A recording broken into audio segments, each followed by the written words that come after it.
అవి నాయలు చెప్తే ఈ రోజు మ్యాటర్ ఏంటంటే సాయంత్రం పడుకోలేసిన బీచ్ కి వెళ్ళారు. రోజుకి ఒకసారైనా సరే బీచ్ కి వెళ్ళాలి. బీచ్ ని చూడకపోతే మనకు మనసొప్పు. వెళ్ళామంటే మైండ్ మొత్తం ఫ్రీగా ఉంటుంది. గోలా గొడవ లేకుండా మనకు ఒకటే సౌండ్ వినిపిస్తది, అలల సౌండ్. ఒక దగ్గర కూర్చొని సముద్రాన్ని చూస్తూ ఉంటే ఎంతసేపు చూసినా చూడాలనిపిస్తది. నేను మా బ్రదర్ అలా వాకింగ్ చేసుకుని నడుచుకుంటూ వెళ్తుంటే ఏంటంటే సముద్రంలో వేటకెళ్తే దీంతోనే పడతారు చేపలు. దీని ఏమంటారంటే కరకెమ్మంటారు. నాకు తెలిసేది ఏదో బోట్ లో నుంచి పడిపో ఉంటది. అది దొరికితే దొరికింది కానీ ఆడికి నచ్చినట్టు ఆడుకుంటున్నాడు దాంతో.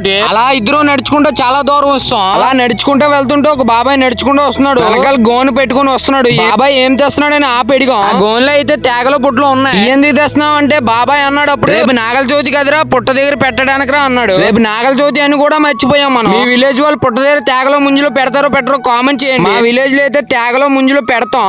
అవి నాయలు చెప్తే నాగల చవితి రోజు మాత్రం పాలు వేయండి, గుడ్లు మాత్రం వేయకండి. ఎందుకంటే పామ్మాయి శనివారం నీస్తుండవు. అసలు పూగా నీకు బుర్రుందా? ఫాలో చేయడం మర్చిపోక టకటగా ఉంటాం మరి.